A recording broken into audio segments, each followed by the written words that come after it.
આગાહી છે તો શહેર અને જિલ્લામાં વરસાદની ધમાકેદાર બેટિંગ જોવા મળી છે। જી હા, આણંદ, પેટલાદ, બોરસદમાં 1 ઇંચ વરસાદ પડ્યો અને તે વચ્ચે રાજ્યના 84 તાલુકા એવા છે કે જ્યાં નોંધપાત્ર વરસાદ પડ્યો છે। મધ્ય ગુજરાત, દક્ષિણ ગુજરાત અને સૌરાષ્ટ્રના કેટલાક જિલ્લામાં વરસાદ પડ્યો છે। આણંદમાં ગણતરીની મિનિટોમાં સૌથી વધુ 1 ઇંચ વરસાદ પડ્યો છે। આણંદમાં વરસાદની આગાહી છે। તે વચ્ચે આજે વહેલી સવારથી જો વાત કરવામાં આવે તો રાજ્યના 84 તાલુકા એવા છે કે જ્યાં સારો એવો વરસાદ નોંધાયો છે। મધ્ય ગુજરાત, દક્ષિણ ગુજરાત અને સૌરાષ્ટ્રના કેટલાક જિલ્લામાં વરસાદી માહોલ જામ્યો છે। આ તરફ આણંદમાં પણ ગણતરીની મિનિટોમાં સૌથી વધુ 1 ઇંચ વરસાદ પડ્યો।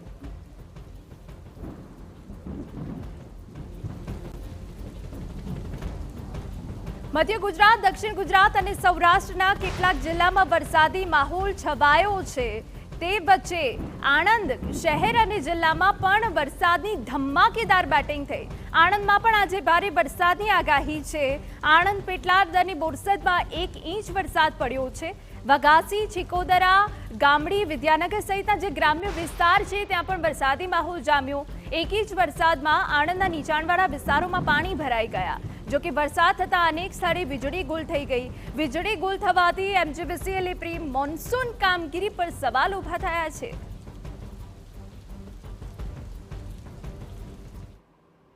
વાત હવે રાજકોટની કરી લઈએ તો ધોરાજી અને